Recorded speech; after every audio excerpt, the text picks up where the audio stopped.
Hello student, हम लोग आज देखेंगे रीजनिंग टेस्ट सीरीज 36 का सॉल्यूशन। जैसा कि पहला क्वेश्चन दिया गया है, अंग्रेजी वर्णमाला ए से जेड में के और एस के बीच के अक्षर के दाईं ओर तीसरा अक्षर कौन सा होगा। तो के है और एस है, ठीक है।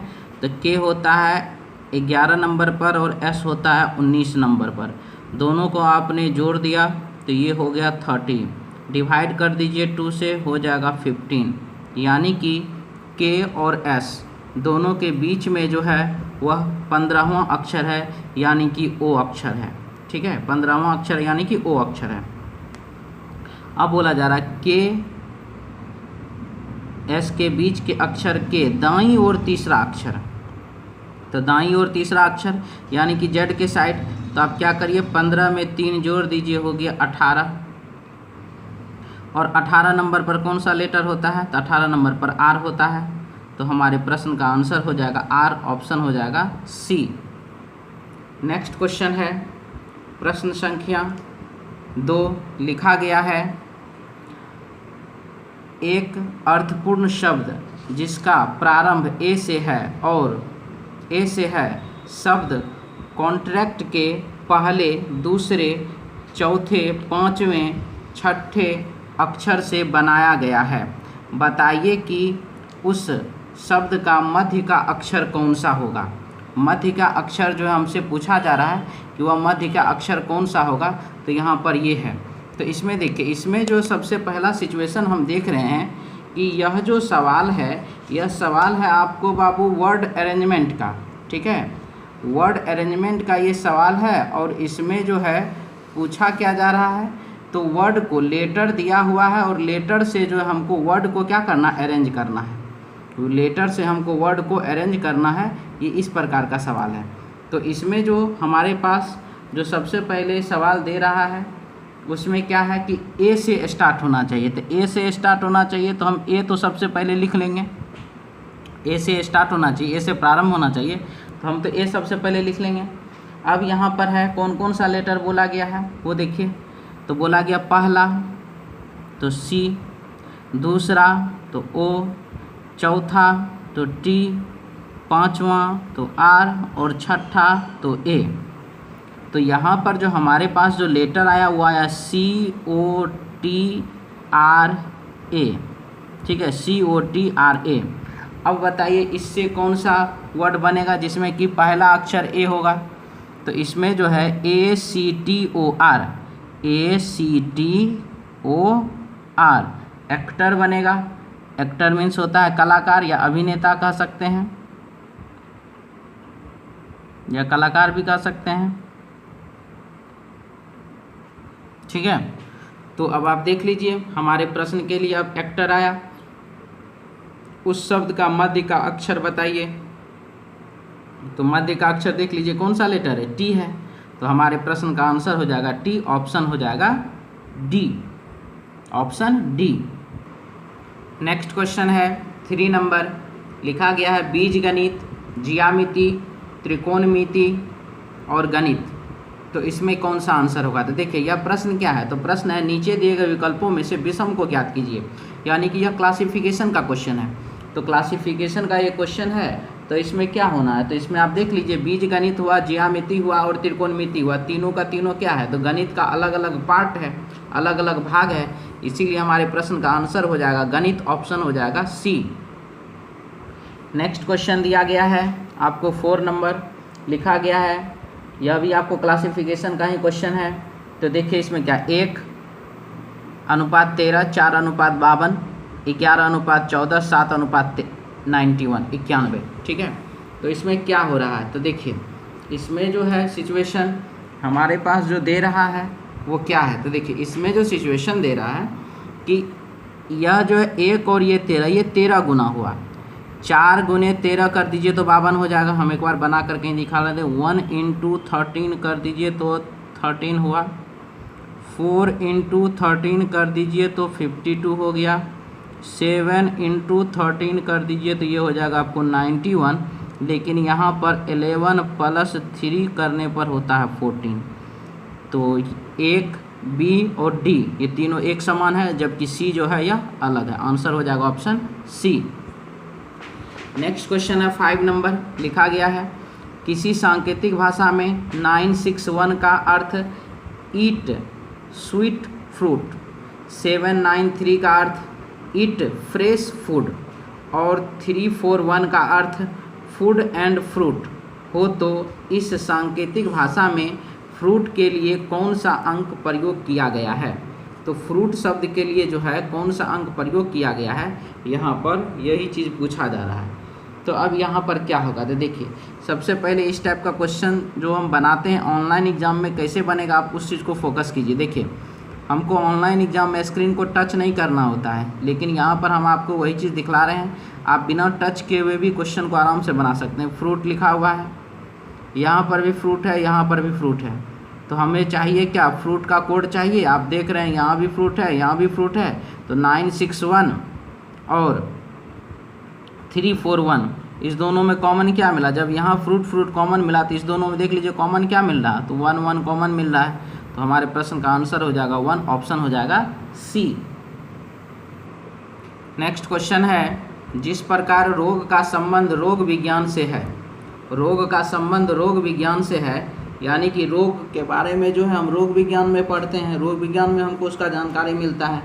तो उसी प्रकार से ग्रह का संबंध किससे है, तो ग्रह का जानकारी हमें खगोल विज्ञान से प्राप्त होता है, इसलिए आंसर हो जाएगा इसका खगोल विज्ञान, ऑप्शन हो जाएगा डी। 7 नंबर है नीचे दिए गए प्रश्न में संबंधित विकल्पों को चुनिए।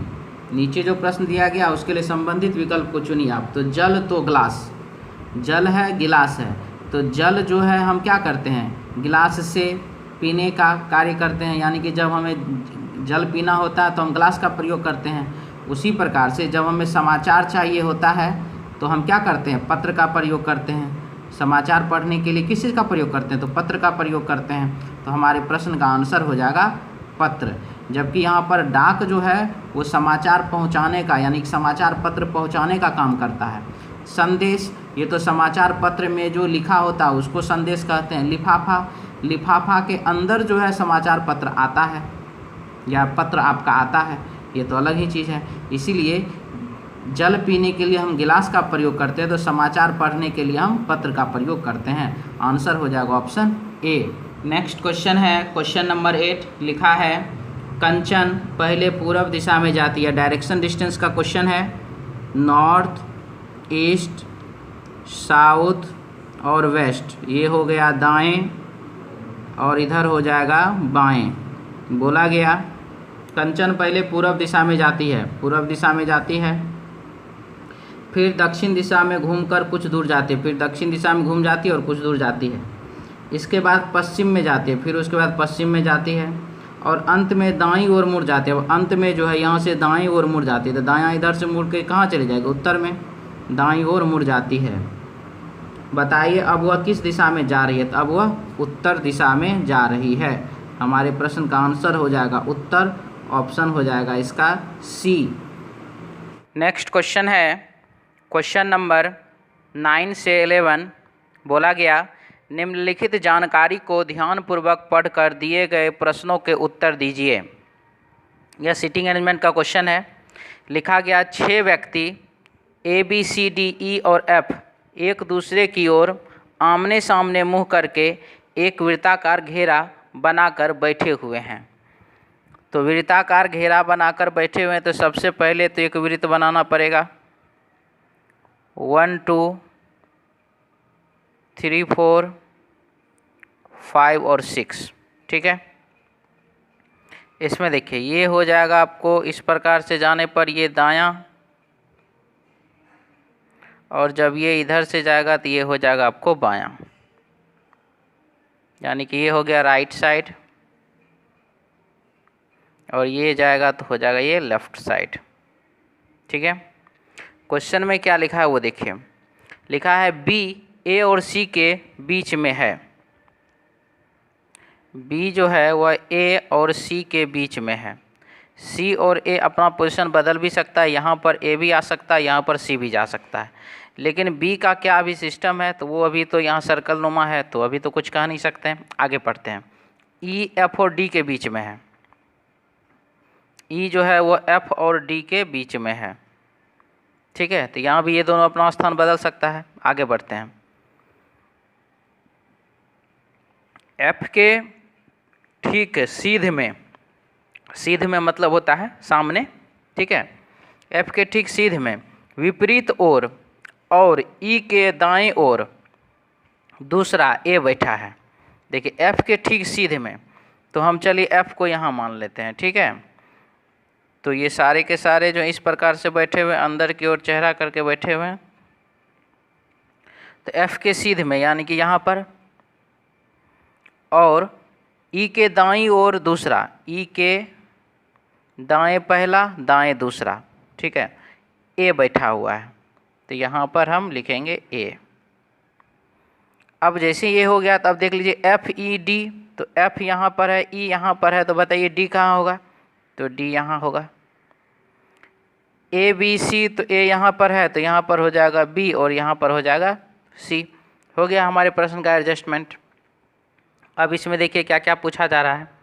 क्वेश्चन नंबर 9 है कि डी निम्नलिखित में से कौन से जोड़ा के बीच में बैठा है। तो देख लीजिए डी जो है वो ए और ई के बीच में बैठा हुआ है। तो क्वेश्चन नंबर 9 का आंसर हो जाएगा ऑप्शन डी। 9 का आंसर हो जाएगा ऑप्शन डी। नेक्स्ट क्वेश्चन है 10 नंबर। यदि बी और ई का आपस में स्थान परिवर्तन कर दिया जाए, तो ये जो स्थान परिवर्तन करने वाला सवाल है 10 नंबर, ये हम लोग थोड़ा देर के बाद देख लेंगे। हम पहले 11 नंबर देख लेते हैं। डी के ठीक बाईं ओर कौन है, तो डी के ठीक बाईं ओर देख लीजिए, बाएं ऐसे करके जाएगा, ये बायां हुआ तो बाएं ऐसे, तो डी के ठीक बाईं ओर कौन है, तो ई है। तो हमारे प्रश्न का आंसर हो जाएगा 11 नंबर का आंसर हो जाएगा ऑप्शन ए, यानी कि ई, ठीक है।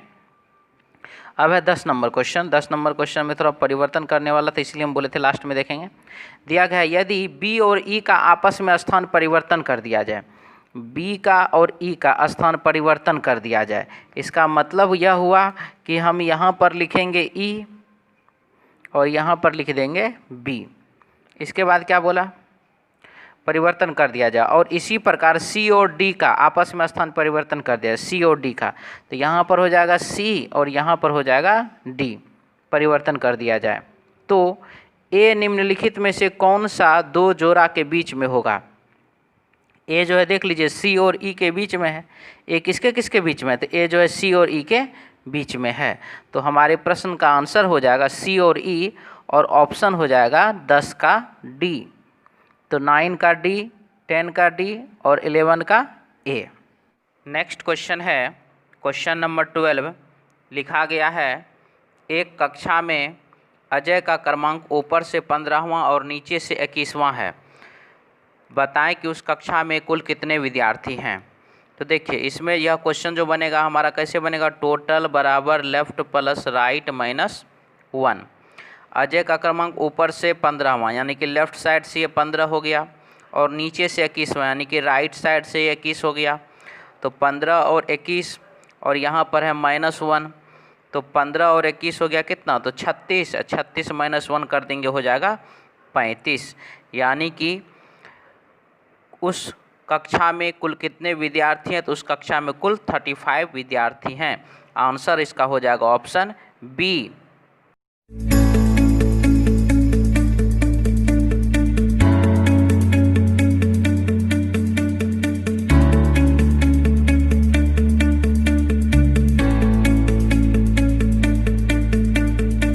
क्वेश्चन नंबर 13 है। लिखा गया है ए का स्थान वर्ग में 5वां है। ए जो है वर्ग में यानी कि क्लास में 5th पोजीशन पर है, ठीक है। इसके बाद बी अंतिम से 8वां है, और बी जो है वो लास्ट से है 8वें स्थान पर, ठीक है। इसके बाद बोला यदि सी ए के बाद 6ठे स्थान पर, सी जो है ए के बाद 6ठे स्थान पर यानी कि +6 कर दीजिए हो गया 11। स्टार्टिंग से 11 नंबर पर है सी। और क्या बोला, छठे स्थान पर, और ए और बी के बीच में हो, और ए और बी के बीच में है, तो जब ए और बी के बीच में है तो सिंपल सी बात है, जब 5 में 6 जोड़े 11, तो 8 में भी 6 जोड़ना पड़ेगा हमको, और 8 में 6 जोड़ेंगे कितना हो जाएगा, तो 14। ठीक है, तो सी जो है वो स्टार्टिंग से है 11 नंबर पर और लास्ट से है 14 नंबर पर। तो अब यहाँ पर सिचुएशन क्या हो गया, तो टोटल बराबर लेफ्ट प्लस राइट -1,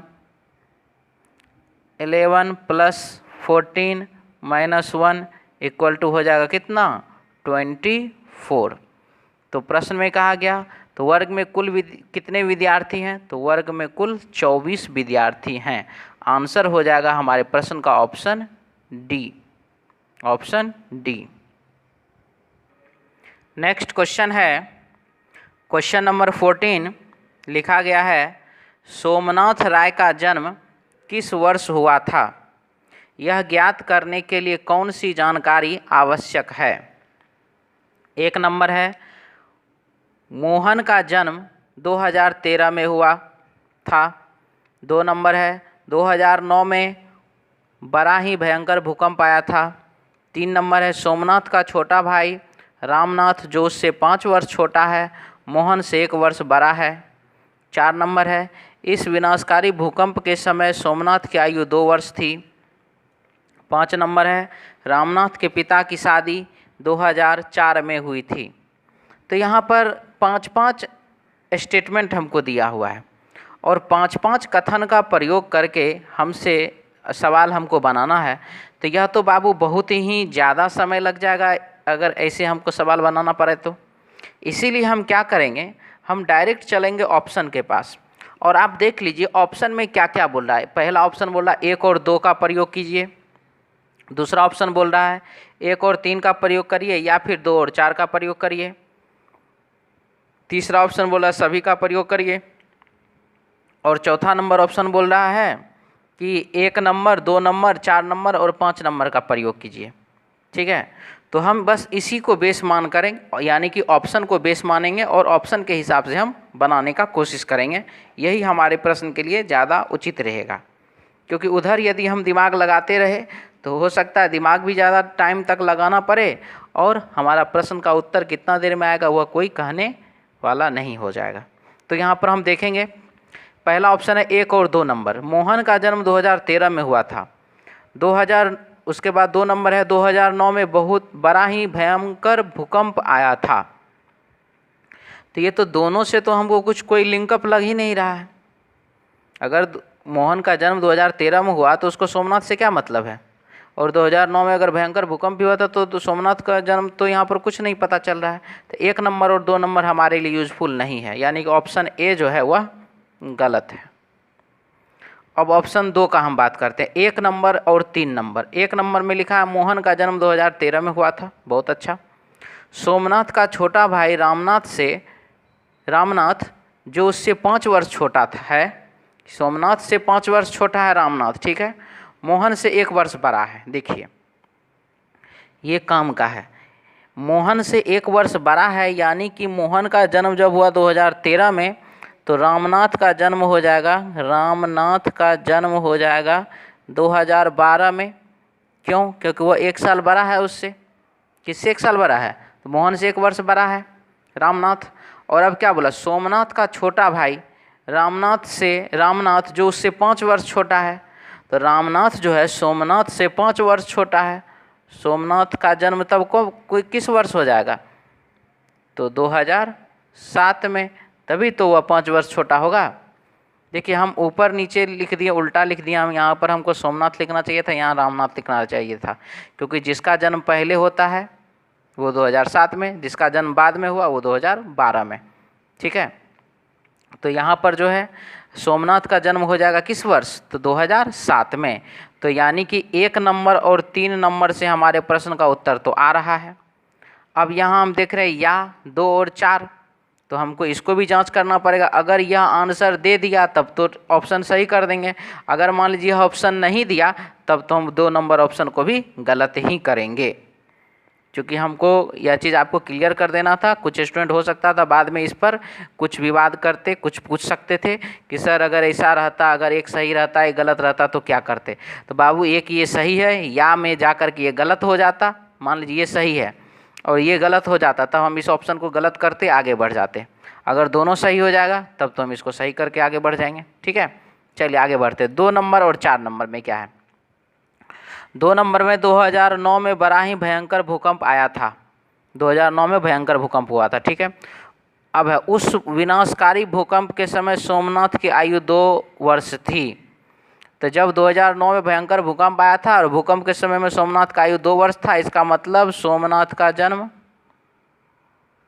2009 माइनस 2 वर्ष यानी कि 2007। इसका मतलब हुआ कि यह भी हमारा डाटा जो क्या है प्रश्न का उत्तर देने के लिए पर्याप्त है। इसीलिए केवल 1 या 3 आंसर देने के लिए पर्याप्त है, या केवल 2 या 4 आंसर देने के लिए पर्याप्त है। हमारे प्रश्न का आंसर हो गया ऑप्शन बी। अब आपको पता चल गया होगा कि यह कम समय में बना है यह सवाल, या अधिक समय में बना है। अब मान लीजिए सभी को हम पढ़ते रहते, सभी को एक दूसरे से लिंकअप करते, तो ज़्यादा समय हमारा उसमें बर्बाद होता ही होता। अब आगे बनाने की तो कोई आवश्यकता है नहीं। अब यहाँ पर दिक्कत ये है कि कुछ स्टूडेंट सोच रहे होंगे सर इस टाइप का सवाल ये कौन सा चैप्टर का। तो बाबू यह जो है डाटा सफिशिएंट का क्वेश्चन है। ठीक है, डाटा सफिशिएंट का ये क्वेश्चन है और आपके आने वाले एग्ज़ाम में यह बहुत ही महत्वपूर्ण चैप्टर है। ठीक है, चलिए आगे बढ़ते हैं। अब नेक्स्ट क्वेश्चन दिया गया है।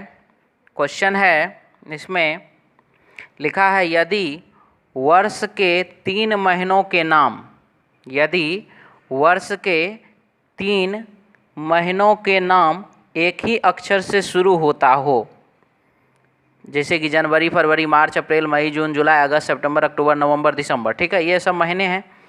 तो अब इसमें बोला कि यदि वर्ष के 3 महीनों के नाम एक ही अक्षर से शुरू होते हैं, तो जनवरी,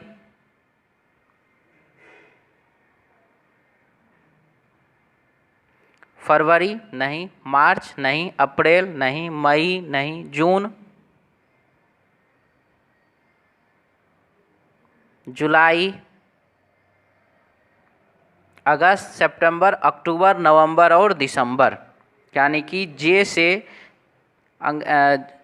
वर्ष में 3 महीने हैं जिसका नाम जे से स्टार्ट होता है।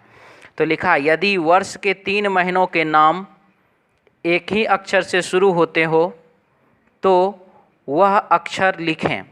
तो वह अक्षर हमने लिखा जे से। अब यहाँ पर बात बोल रहा है अन्यथा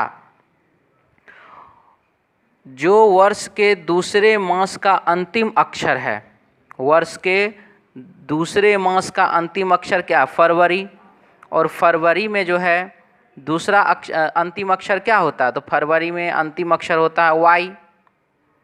तो या तो हमको वाई आंसर देना है या तो हमको जे आंसर देना है। जबकि हमारे प्रश्न में क्या लिख रहा है वो देखिए। प्रश्न में बोला कि यदि वर्ष के 3 महीनों के नाम एक ही अक्षर से शुरू होते हैं, अगर 3 महीना का नाम एक ही अक्षर से शुरू नहीं होता तब हम वाई के बारे में सोचते। ठीक ना, शुरू होते हैं तो वह अक्षर लिखिए। अगर वर्ष के 3 महीने के नाम एक ही अक्षर से यदि शुरू होते हैं तो वह अक्षर लिखिए, वह अक्षर लिखिए। अन्यथा मतलब अगर यह नहीं होता है, मान लीजिए कि 2 ही ठो रहता, मान लीजिए 1 ही ठो रहता, मान लीजिए 2 से कम मतलब 1 ही ठो रहता, ठीक है, तो वैसे स्थिति में क्या बोल रहा है कि अन्यथा, यानी कि अगर जे से नहीं होता, अगर जे कहने का मतलब अगर ये ऐसा 3 लेटर वाला अगर नहीं मिलता तो हमको क्या करना था, तब हमको जो फरवरी महीना है वर्ष का दूसरा महीना, उसका क्या करना है, तो उसका जो है अंतिम लेटर जो है वह हमको लिखना है। इसीलिए हम यहाँ पर यह तो अन्यथा के रूप में है, यानी कि या के रूप में हम इसका आंसर नहीं दे सकते हैं। जब हमको जे नहीं मिलता तब ना हम वाई देते, तो हमारे प्रश्न का आंसर हो जाएगा जे, ऑप्शन हो जाएगा इसका सी, ऑप्शन हो जाएगा सी। प्रश्न संख्या है 16, लिखा गया है अंग्रेजी वर्णमाला में कौन सा अक्षर एच और एस के ठीक बीच का अक्षर है? तो देखिए, ये जब हमको निकालना है एच और एस, तो एच का पोजीशन होता है 8 और एस का पोजीशन होता है 19। दोनों को आप जोड़ दीजिए, हो जाएगा कितना? तो 27। अब 27 में जब आप 2 से भागा देते हैं तो ये हो जाता है कितना? तो 13.5। इसका सीधा मतलब है कि एच और एस के ठीक बीच में कोई भी अक्षर नहीं होता है। ठीक है, आंसर हो जाएगा कोई भी अक्षर नहीं होता, यानी कि कोई नहीं। लेकिन यदि यहाँ पर ये जो है ठीक बीच में अगर यह शब्द नहीं रहता, ठीक शब्द नहीं रहता, अगर हमारे प्रश्न में बीच में रहता तब तो बहुत सारा लेटर है, तब हम उसका नाम लिखते। लेकिन ये ठीक बीच में दे दिया है, इसीलिए हमारे प्रश्न का आंसर हो जाएगा कोई नहीं। और कोई नहीं भी नहीं लिखा हुआ है तो आंसर हम देंगे इनमें से कोई नहीं, यानी कि ऑप्शन डी, इनमें से कोई नहीं। प्रश्न संख्या 17 है, लिखा है विपुल लंबा है हंस से। विपुल लंबा है हंस से, तो ये हमने यहाँ विपुल लिखा और ये लंबा है किससे? तो हंस से यह लंबा है। ठीक है, इसके बाद है हंस से। हंस लंबा है आनंद से, और हंस जो है वो लंबा है किससे? तो आनंद से वह लंबा है। हंस लंबा है आनंद से। इसके बाद आलोक अशोक से लंबा है। आलोक जो है वह अशोक से लंबा है। आलोक अशोक से लंबा है। इसके बाद अशोक हंस से लंबा, और अशोक जो है किससे लंबा है? हंस से लंबा है। हंस से लंबा है। तो उन सब में सबसे नाटा कौन है?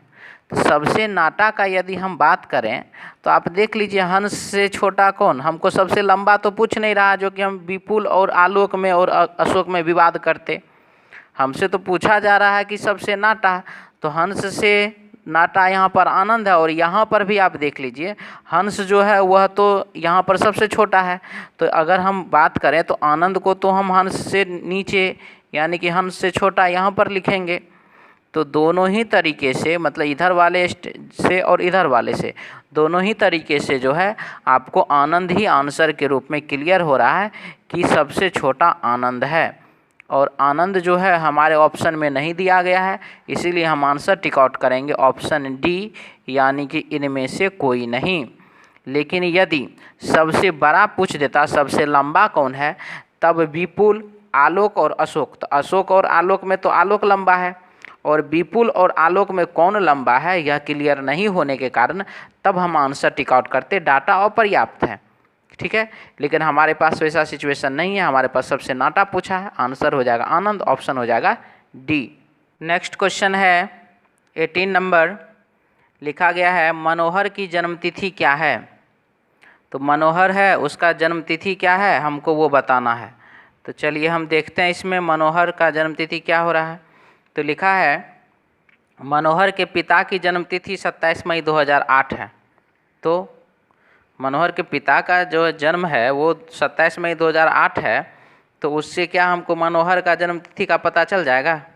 इससे तो पता नहीं चलेगा, गलत। दूसरा, मनोहर अपनी माँ से 25 वर्ष छोटा है। तो 25 वर्ष छोटा है तो उससे क्या, अगर यहाँ पर मनोहर की माँ का भी जन्मतिथि दिया हुआ रहता तो मनोहर का निकाल लेते।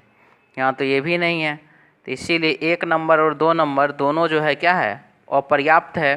तो हमारे प्रश्न का आंसर हो जाएगा 18 का ऑप्शन सी। 18 का ऑप्शन सी, यानी कि ना तो 1 ना ही 2 पर्याप्त है। क्वेश्चन नंबर 19 है, लिखा गया है अशोक अनिल से छोटा है। अशोक जो है वह है अनिल से छोटा। ठीक, बहुत अच्छा। उसके बाद सुनील सुधीर से लंबा है, और सुनील जो है वह है सुधीर से लंबा।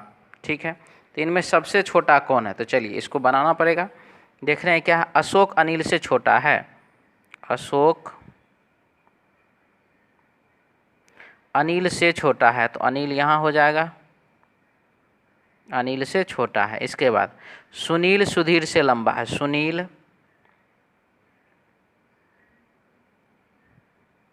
सुधीर से लंबा है, सुधीर से लंबा है। बहुत अच्छा। तो अब यहाँ के बाद जो है हमारे प्रश्न में जो दिया जा रहा है वो क्या है, देखिए। अब इसमें कहा जा रहा है कि इनमें सबसे छोटा कौन है, तो अनिल, अशोक, सुनील, सुधीर। यहाँ तो कोई कॉमन मिल नहीं रहा है। तो अब हमको इसमें से बड़ा कौन है, छोटा कौन है, ये करने के लिए हमको एक कॉमन टर्म का ज़रूरत है जो कि दोनों को कॉमन कर दें।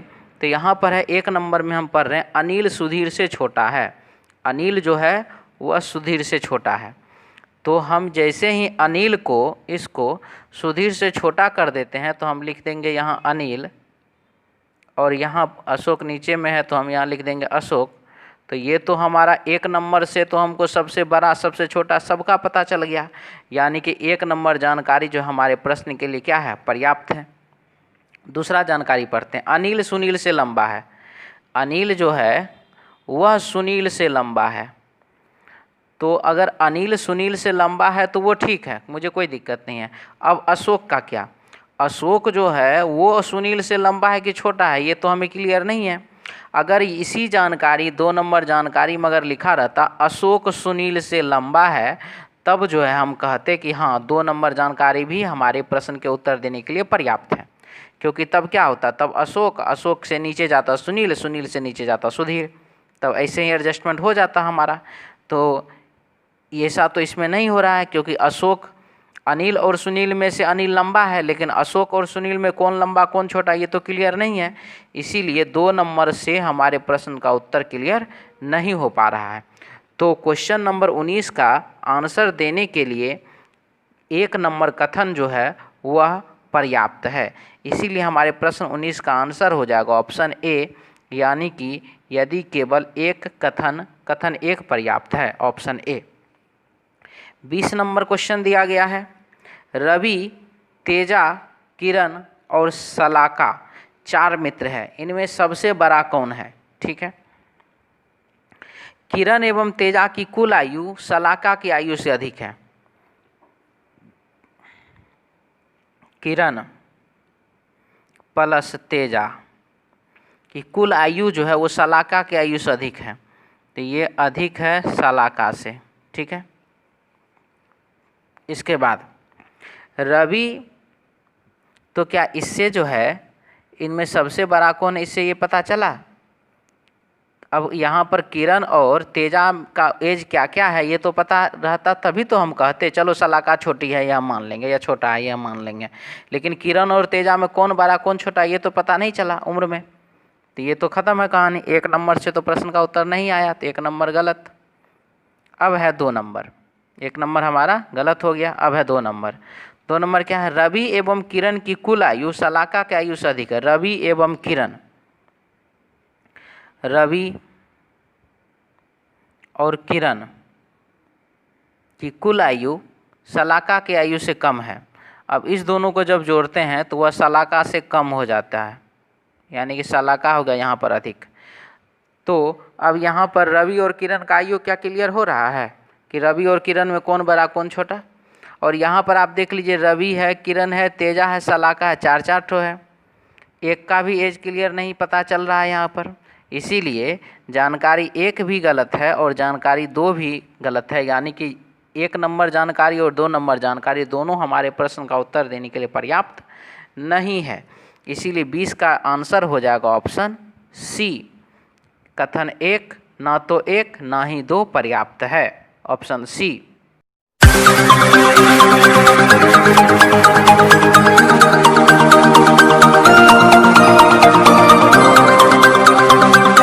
नेक्स्ट क्वेश्चन है क्वेश्चन नंबर 21। लिखा गया कुछ शिक्षक विद्यार्थी है।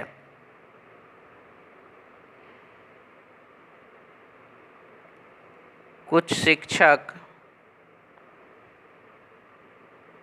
विद्यार्थी है, सभी विद्यार्थी लड़कियां हैं, सभी विद्यार्थी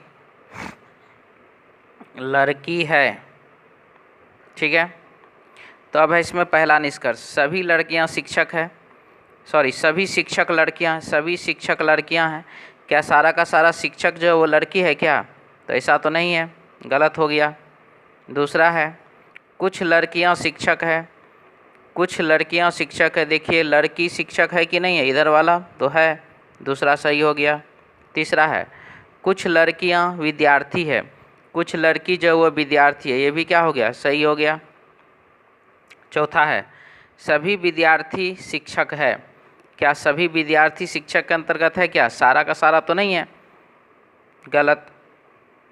तो पहला गलत, दूसरा और तीसरा सही और चौथा भी गलत। आंसर हो जाएगा इसका ऑप्शन डी। अब यही क्वेश्चन हम लोग 150 वाले रूल से बना करके देखेंगे उसमें क्या होता है। तो चलिए देखते हैं।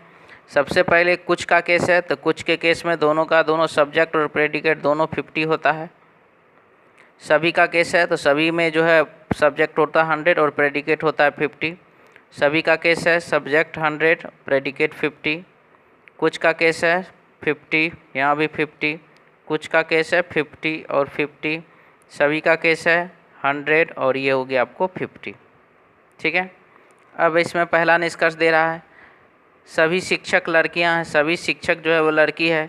तो शिक्षक और लड़की, विद्यार्थी और विद्यार्थी कॉमन मिला, कॉमन में से एक 100 होना चाहिए, ये वाला 100 भी है। चलिए यहाँ तक तो सही है। अब है शिक्षक यहाँ पर है 50, यहाँ पर है 100। 50 कभी भी 100 बनेगा क्या? 50 रुपया वाला सामान यदि आपको 100 रुपया में ख़रीदना पड़े तो क्या आप खरीदेंगे? तो नहीं खरीदेंगे। तो पहला निष्कर्ष हो गया गलत। दूसरा है कुछ लड़कियां शिक्षक हैं, लड़कियां यहाँ पर, शिक्षक यहाँ पर, कॉमन टर्म तो मिला, सही है। कॉमन टर्म में कम से कम एक 100 मिलना चाहिए, ये भी सही है। तो ये हमारा यहाँ पास कर गया।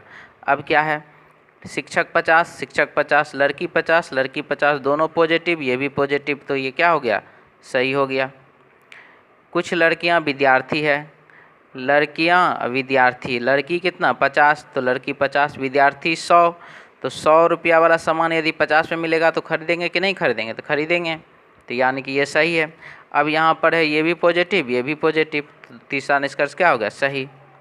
चौथा है सभी विद्यार्थी, तो विद्यार्थी देखिए 100 है, जबकि यहाँ पर विद्यार्थी क्या है 50 है, शिक्षक 50 है, शिक्षक 50 है। तो विद्यार्थी 50, विद्यार्थी 100, तो 50 कभी भी 100 बनेगा? नहीं बनेगा, तो इसीलिए गलत। अब यहाँ पर चौथे नंबर निष्कर्ष में कुछ विद्यार्थी का मानना है कि सर विद्यार्थी तो यहाँ पर 100 है, आप यहाँ से क्यों नहीं बनाए जो यहाँ से बनाए? तो देखिए बाबू, सबसे पहला शिक्षक और विद्यार्थी का रिलेशन बनाना। जब शिक्षक और विद्यार्थी का रिलेशन हमको 1 नंबर कथन में मिल ही रहा है तो हम इसको 2 नंबर कथन का प्रयोग क्यों करें? सर क्यों नहीं करेंगे? तो चलिए, अगर मान लीजिए आप 2 नंबर कथन का विद्यार्थी और 1 नंबर कथन का शिक्षक, अगर आप इससे क्वेश्चन बनाना चाहते हैं तो चलिए बनाते हैं, क्या दिक्कत है इसमें। तो सबसे पहला निष्कर्ष हम एक बार समझा दें आपको, सभी लड़की शिक्षक लड़कियां हैं, शिक्षक यहाँ पर, लड़की यहाँ पर, तो ये दोनों अलग अलग स्टेटमेंट से है तो है। तो 2 अलग अलग कथन से निष्कर्ष बनाने के लिए क्या करना पड़ता है? तो कॉमन टर्म मिलाना पड़ता है। विद्यार्थी और विद्यार्थी कॉमन टर्म मिला दिए, और कॉमन टर्म तब क्या होता है, साइड हो जाता है। कॉमन टर्म का हम जब ये कॉमन टर्म मिल जाता है तो कॉमन टर्म का यूज़ तो नहीं करते उसके बाद, अब हम शिक्षक और लड़की का यूज़ करते हैं, डायरेक्ट यहाँ पर ये बनाते हैं। तो इसमें जो बाबू लिखा हुआ है कि विद्यार्थी और शिक्षक, विद्यार्थी यहाँ, शिक्षक यहाँ, तब तो कॉमन टर्म क्या विद्यार्थी और लड़की क्या कॉमन टर्म है? ये नहीं है। तो विद्यार्थी और विद्यार्थी ना कॉमन टर्म है, तो कॉमन टर्म तो साइड ले लेगा, तो क्या निष्कर्ष बनेगा? तो नहीं बनेगा। अब क्लियर हुआ? तो 4 नंबर निष्कर्ष हो गया गलत। तो पहला गलत, दूसरा सही, तीसरा सही, चौथा सही, चौथा गलत। आंसर हो जाएगा ऑप्शन डी।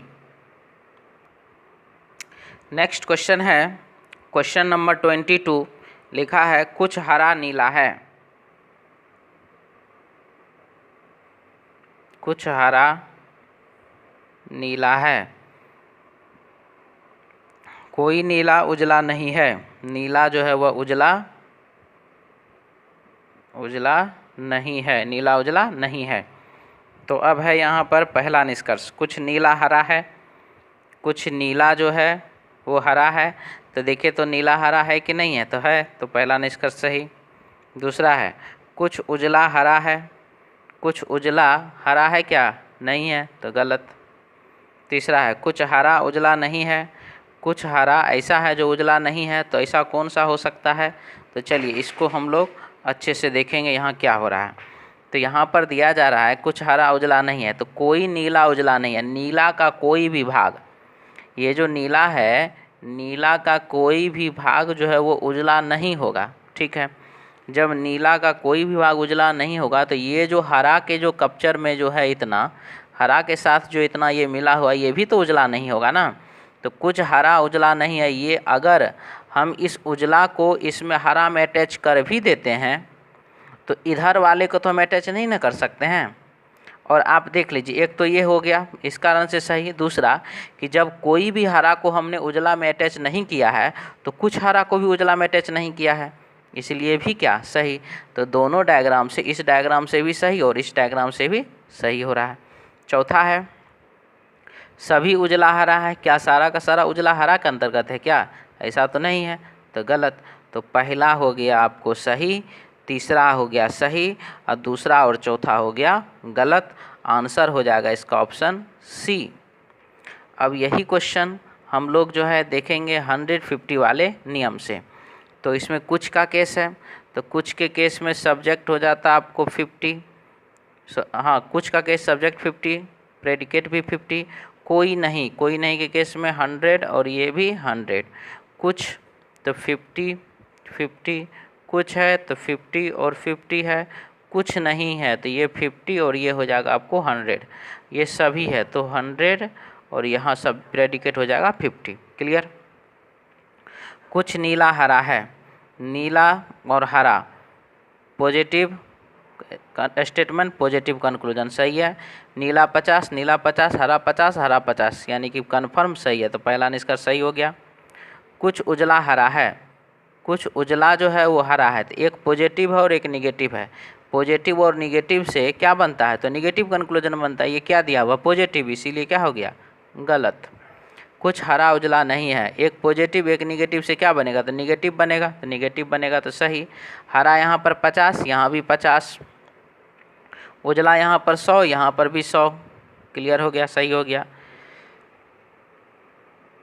सभी उजला हरा है, देखिए सभी उजला हरा है, तो उजला यहाँ पर, हरा यहाँ पर, एक पॉजिटिव एक निगेटिव से क्या बनेगा? तो निगेटिव कंक्लूजन बनेगा। ये क्या है? पॉजिटिव है, तो क्या हो गया? गलत। तो पहला सही, तीसरा सही, आंसर हो जाएगा ऑप्शन सी। क्वेश्चन नंबर 23 है कुछ कुत्ता दरवाज़ा है। कुछ कुत्ता दरवाज़ा है, तो कुत्ता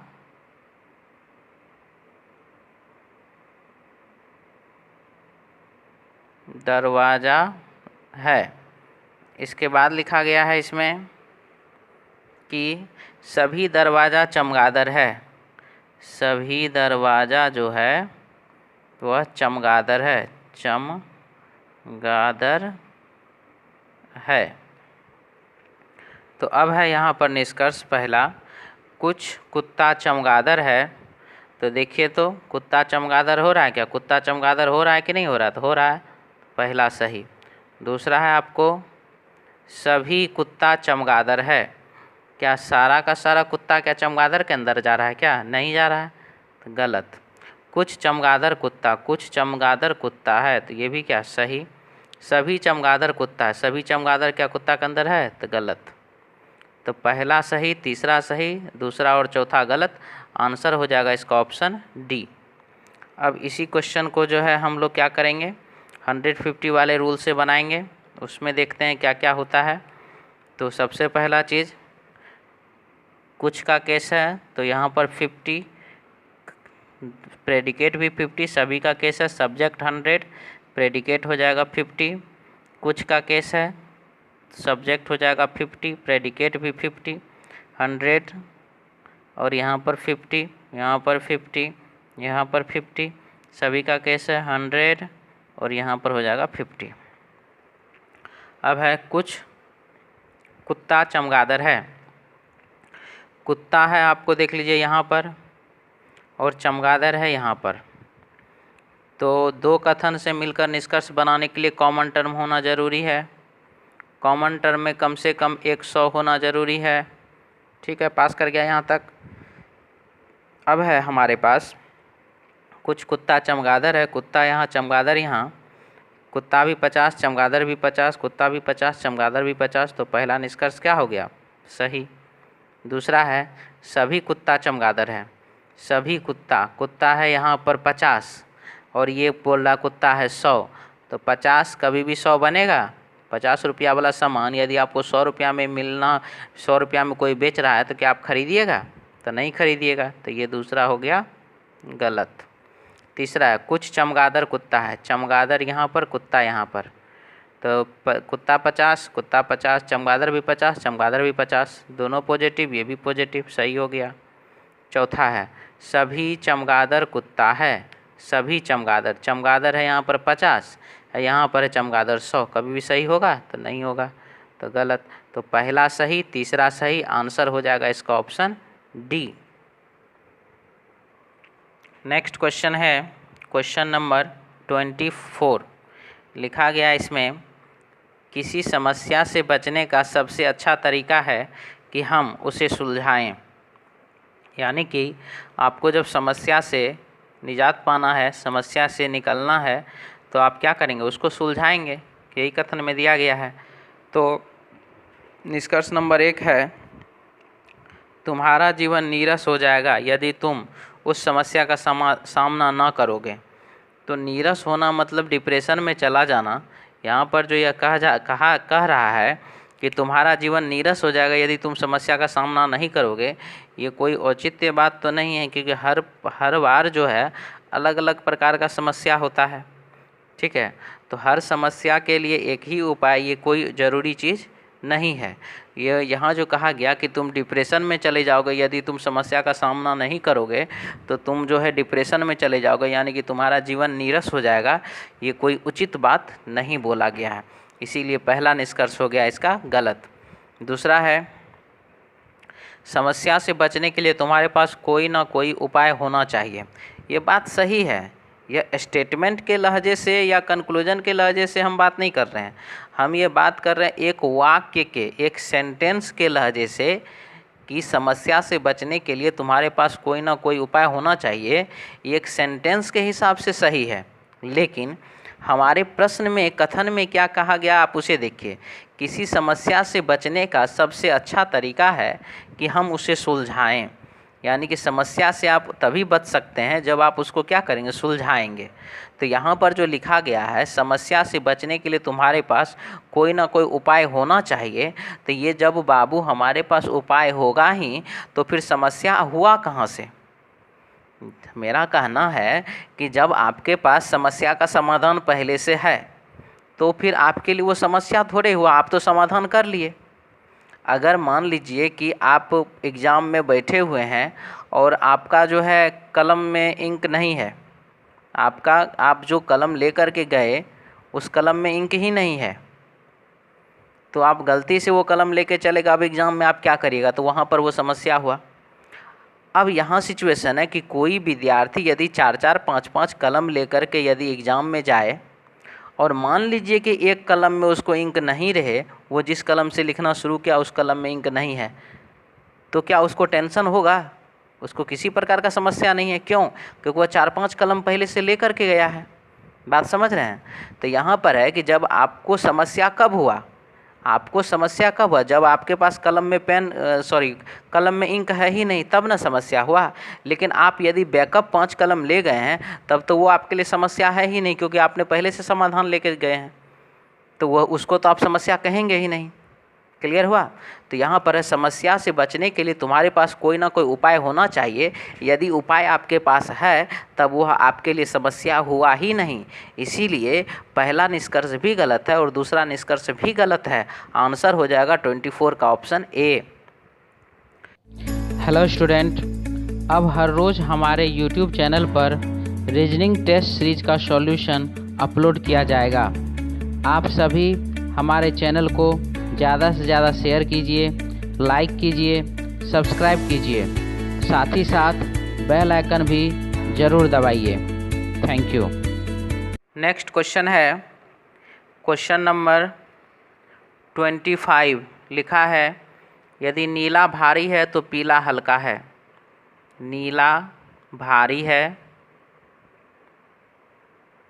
नीला भारी है तो पीला हल्का है, तो हम यहाँ रख देंगे पीला। ठीक है, नीला भारी है तो पीला हल्का है। इसके बाद कहा गया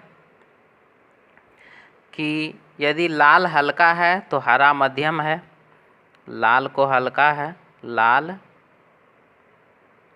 लाल हल्का है तो हरा मध्यम है। ठीक है, परंतु नीला भारी है अथवा लाल हल्का है। नीला भारी है, नीला को भारी बना दिया फिर से। नीला भारी है तो क्या है, लाल हल्का है, लाल हल्का हो गया फिर से। तो अब है इसमें निष्कर्ष एक है, पीला और लाल हल्के हैं। तो देख लीजिए पीला और लाल दोनों क्या है, हल्का है। तो 1 नंबर निष्कर्ष इसका सही हो गया। दूसरा निष्कर्ष है हरा मध्यम है, और हरा क्या है, मध्यम है, वो तो लिखा हुआ है ही हमारे प्रश्न में। तो दूसरा भी निष्कर्ष क्या हो गया, सही हो गया। तो पहला निष्कर्ष भी सही, दूसरा निष्कर्ष भी सही। आंसर इसका हो जाएगा ऑप्शन डी, यानी कि निष्कर्ष 1 और निष्कर्ष 2 दोनों निकलता है, ऑप्शन डी। नेक्स्ट क्वेश्चन है क्वेश्चन नंबर 26। लिखा है, उपलब्ध इतिहास से स्पष्ट है कि प्राचीन भारत में गुरु एवं शिष्य दोनों ही शिक्षा के परिमाण को नहीं बल्कि गुण को महत्व देते थे। परिमाण मतलब हो जाता है क्वांटिटी, यानी कि आप कितना सीखे हैं ये नहीं, आप क्या क्या सीखे हैं ये। आप कितना आप सीखे हैं ये मायने नहीं रखता था, आप उस चीज़ को उसमें क्या गुणवत्ता के साथ सीखे हैं ये महत्व देते थे। तो निष्कर्ष नंबर 1 है, प्राचीन भारत में गुरु एवं शिष्य शिक्षा के गुणों के संबंध में एकमत थे। तो ये बात तो पूर्णतः सही है, तभी तो ऐसा हुआ संभव है। दूसरा है, आधुनिक भारत में शिक्षा के गुणों को मान्यता नहीं दी जाती है। आधुनिक भारत का शिक्षा का बात हमारे कथन में नहीं किया गया है, यह इतिहास से स्पष्ट कहा गया है। ठीक है, इसीलिए आधुनिक भारत का जब हमारे प्रश्न में चर्चा ही नहीं है तो हम भी उसका चर्चा नहीं करेंगे। इसीलिए पहला निष्कर्ष सही, दूसरा निष्कर्ष गलत। आंसर हो जाएगा 26 का ऑप्शन बी। नेक्स्ट क्वेश्चन है क्वेश्चन नंबर 27 से 30। लिख रहा है, यह प्रश्न निम्नलिखित कथन पर आधारित है। तो देखिए इस टाइप का जो क्वेश्चन यहाँ जो दिया गया है, मोहन और सोहन क्रिकेट और एवं बैडमिंटन खेलते हैं, आलोक तथा दिनेश हॉकी एवं फुटबॉल खेलते हैं, मोहन और दिनेश फुटबॉल तथा क्रिकेट खेलते हैं, आलोक और रवि टेनिस तथा हॉकी खेलते हैं, सोहन और रवि टेनिस तथा बैडमिंटन खेलते हैं। तो देखिए ये इस टाइप का क्वेश्चन जो है ये अलग ही पैटर्न से ही बनता है। तो मैं आपको सबसे पहले यहाँ पर जो हूँ क्वेश्चन बना करके हम दिखला रहे हैं कि इस टाइप का क्वेश्चन जो है आप किस तरीके से बनाएंगे और यह जल्दी से बनेगा भी। ठीक है, तो चलिए क्वेश्चन नंबर 27 में बोल रहा है कि हॉकी, फुटबॉल तथा टेनिस खेलने वाले खिलाड़ी का नाम बताइए। वैसा खिलाड़ी का नाम बताइए जो हॉकी खेलता है, फुटबॉल खेलता है और टेनिस खेलता है। ठीक है, तो चलिए हम सबसे पहला काम क्या करते हैं, हॉकी ढूंढते हैं। हॉकी कहाँ कहाँ है, तो क्रिकेट, बैडमिंटन, हॉकी। हॉकी मुझे मिला। हॉकी देखिए कौन कौन खेल रहा, आलोक और दिनेश। तो आलोक 1 डॉट दे दिए, दिनेश पर भी 1 डॉट दे दिए। ठीक है, इसके बाद हॉकी और कहीं है, हॉकी यहाँ पर है। हॉकी कौन खेल रहा, आलोक और रवि। आलोक पर है ही और रवि पर भी हमने 1 डॉट दे दिया। सर ये बिंदु क्यों दे रहे हैं आप, देखिए 3 खेल है तो सिंपल सी बात है, जो खिलाड़ी होगा ओरिजिनल वो तीनों खेल खेलेगा तो उस पर 3 बिंदु होगा, जिस पर 3 बिंदु होगा वो सही हो जाएगा। अब है क्या, तो फुटबॉल। तो चलिए फुटबॉल ढूंढते हैं। फुटबॉल है यहाँ पर, तो आलोक और दिनेश। तो आलोक और दिनेश। इसके बाद फुटबॉल और कहाँ है, यहाँ पर मोहन और दिनेश। तो मोहन और दिनेश पर और लगा हुआ है फुटबॉल का। इसके बाद फुटबॉल कहीं पर है, नहीं है, आगे बढ़िए। इसके बाद है टेनिस। टेनिस कौन खेलता है, तो टेनिस है कौन, आलोक और रवि। तो आलोक और रवि। क्या लगता है 3 खेल है, 3 डॉट यहाँ हो चुका। आगे ढूंढने का ज़रूरत है क्या, आगे ढूंढने का कोई ज़रूरत नहीं है, लेकिन सर आगे ढूंढ के दिखा देते तो अच्छा रहता। चलिए ढूंढ ही लेते हैं। टेनिस हो गया। इसके बाद यहाँ भी टेनिस है, सोहन और रवि। तो रवि है ही, सोहन तो है ही नहीं, तो 3 डॉट किस पे लगा? ऑप्शन 1 पर। आंसर हो जाएगा ऑप्शन ए। अच्छा लगा? क्या है ये? आप क्वेश्चन पढ़ते पढ़ते क्वेश्चन का आंसर टिक आउट कर दिए। अब रहा कि सर इसको एडजस्ट कर देते, तब बना करके दिखलाते तो बहुत अच्छा रहता। तो बाबू हम आपको सबसे पहले शॉर्टकट में बना करके समझा दे रहे हैं ताकि आपका आंसर जल्दी से आ जाए। और इसके बाद रहा लॉन्ग प्रोसेस से, तो इसके बाद हम आपको लॉन्ग प्रोसेस बना करके अच्छे से समझा देंगे। ठीक है, पहले आप शॉर्टकट में समझ लीजिए। हॉकी, बैडमिंटन और टेनिस। हॉकी ढूंढना है मुझे। हॉकी कहाँ पर है? हॉकी यहाँ है। हॉकी कौन है? आलोक और दिनेश। आलोक और दिनेश। बैडमिंटन और हॉकी कहीं पर? हॉकी यहाँ भी, आलोक और रवि। आलोक हो ही चुका है, रवि भी है। चलिए अब हम बात करते हैं बैडमिंटन का। बैडमिंटन है मोहन और सोहन। मोहन है और कौन है? सोहन है। सोहन है क्या इसमें? तो सोहन तो इसमें नहीं है। चलिए बैडमिंटन यहाँ पर भी है, सोहन और रवि। सोहन तो है नहीं, रवि। बैडमिंटन हो गया। अब टेनिस का बात करते हैं। टेनिस, टेनिस है रवि और आलोक। रवि है, 3 डॉट हो गया रवि पर, और आलोक। इसमें जब हम डिटेल से समझा ही चुके थे तो समझ में तो आ ही गया होगा कि 3 डॉट यानी कि आंसर ऑप्शन सी। चलिए आगे बढ़िए। नेक्स्ट क्वेश्चन है हॉकी, फुटबॉल और क्रिकेट खेलने वाले खिलाड़ी। हॉकी, हॉकी है आलोक और दिनेश। तो आलोक और दिनेश, यहाँ तो सिर्फ और सिर्फ दिनेश ही मिला। चलिए आगे बढ़ते हैं। हॉकी यहाँ पर भी आलोक और रवि। चलिए रवि भी मिल गया। इसके बाद अब क्या बोला? फुटबॉल का बात है। फुटबॉल यहाँ पर तो आलोक और दिनेश। दिनेश मिल गया और आलोक तो नहीं है यहाँ पर। फुटबॉल एक जगह और होना चाहिए यहाँ पर, मोहन और दिनेश।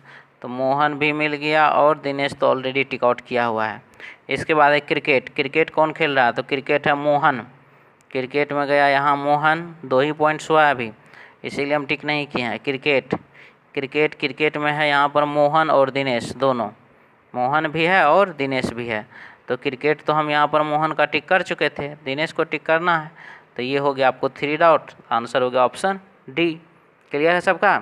आगे बढ़िए। Question number 30। हॉकी के अलावा सभी खेल खेलने वाले खिलाड़ी का नाम बताइए। जो हॉकी के अलावा जो खेल है वो, तो देखिए यहाँ पर सबसे पहले आप इसमें काउंट कर लीजिए कि टोटल खेल कितने हैं। तो टोटल खेल हैं, आप देख लीजिए। क्रिकेट एक हुआ, बैडमिंटन ये दूसरा हो गया, हॉकी ये तीसरा हो गया, फुटबॉल ये चौथा हो गया, फुटबॉल, क्रिकेट, टेनिस ये 5वां हो गया। Hockey, tennis, badminton, tennis. चलिए तो कुल मिलाकर के कितना खेल है? 5 खेल है। 5 खेल में हॉकी के अलावा यानी कि 4 खेल खेलने वाला होना चाहिए। हॉकी चलिए एक हम हटा दिए, हॉकी हटा दिए, तो बचा क्या? 4 खेल ना बचा।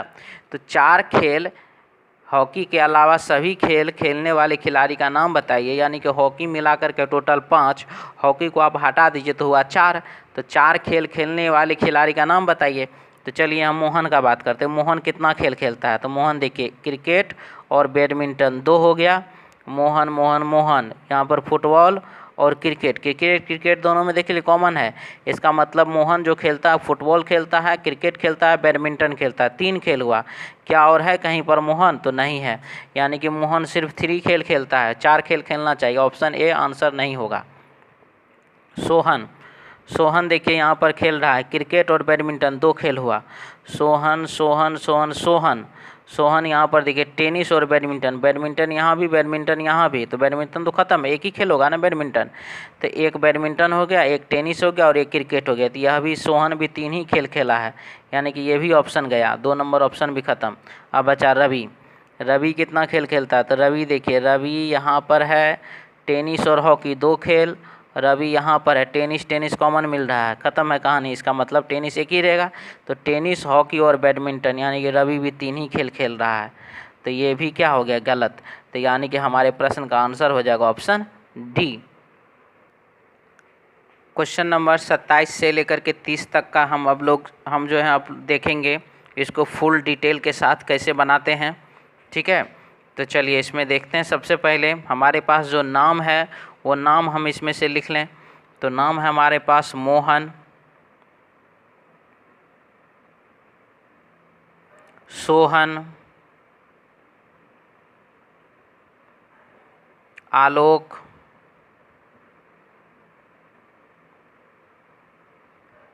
दिनेश, रवि। ठीक है, मोहन, सोहन, आलोक, दिनेश और रवि। चलिए 5 लड़के हैं और इनके जो द्वारा जो खेला जा रहा है, हम यहाँ पर उसके लिए कॉलम बनाएंगे। ठीक है, थोड़ा लाइन टेढ़ा मेढ़ा हो गया, इसको आप लोग देखते रहिए, हाथ से बाबू खींच रहे हैं। चलिए क्वेश्चन है हमारे पास, मोहन और सोहन क्रिकेट और बैडमिंटन खेलते हैं। मोहन जो है क्रिकेट खेलता है और बैडमिंटन खेलता है। ठीक है, सोहन भी क्रिकेट खेलता है और बैडमिंटन खेलता है। इसके बाद है आलोक और दिनेश हॉकी और फुटबॉल।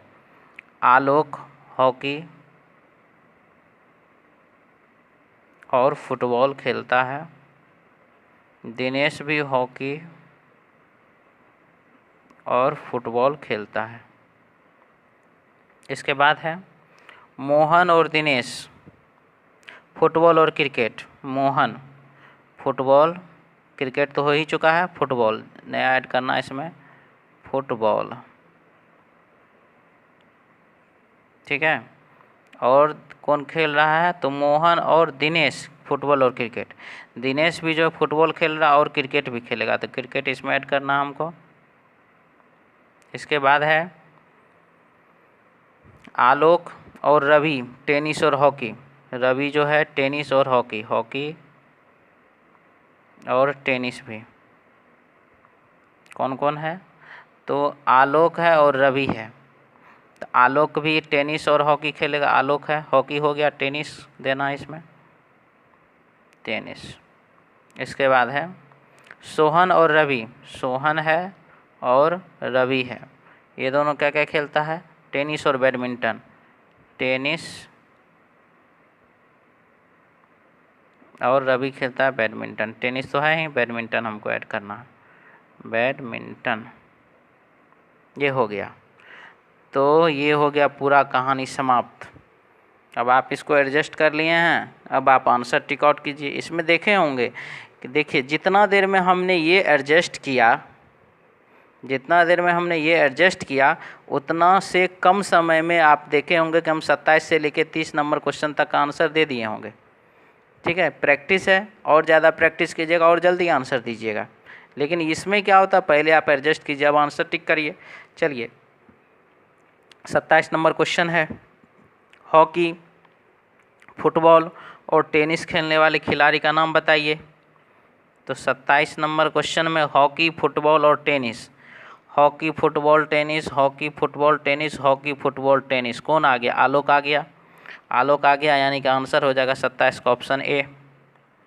28 नंबर देखिए क्या है, hockey, badminton, tennis, hockey, badminton, tennis, hockey, badminton, tennis, hockey, badminton और टेनिस, हॉकी, बैडमिंटन और टेनिस। कौन खेल रहा है, तो हॉकी, बैडमिंटन, टेनिस खेल रहा है रवि। रवि है, आंसर हो जाएगा 28 का ऑप्शन सी। 29 नंबर सवाल है, हॉकी, फुटबॉल और क्रिकेट। हॉकी, फुटबॉल और cricket, hockey, football, cricket, hockey, football, hockey, football, tennis, hockey, football, cricket. Hockey, football, cricket खेल रहा दिनेश, आंसर हो जाएगा 29 का ऑप्शन डी। और ये 30 नंबर, हॉकी के अलावा सभी खेल खेलने वाले खिलाड़ी का नाम बताइए। तो सभी खेल तो आप देखे ही थे, हम अभी तुरंत काउंट किए थे जब हम शॉर्टकट से बता रहे थे, तो 5 खेल था। 5 खेल में से हॉकी एक खेल गायब, तो यानी कि 4 खेल खेलने वाला देख लीजिए, सारा का सारा खिलाड़ी मात्र 3-3 खेल खेल रहा है। 4 खेल खेलने वाला कोई रहेगा तब तो आंसर हो जाएगा इसका डी, यानी कि इनमें से कोई नहीं। ठीक है, अब जो आप लोगों को पसंद है उस नियम से बनाइए, मैं तो यही कहूँगा कि शॉर्टकट से बनाइए, ज़्यादा अच्छा रहेगा। ठीक है, चलिए। उम्मीद है आप लोगों को क्लास अच्छा लग रहा होगा। आप लोग चैनल को ज़्यादा से ज़्यादा शेयर करें, कमेंट करें, लाइक करें और सब्सक्राइब करें। और हमारे फेसबुक पेज पर भी क्वेश्चन आता है।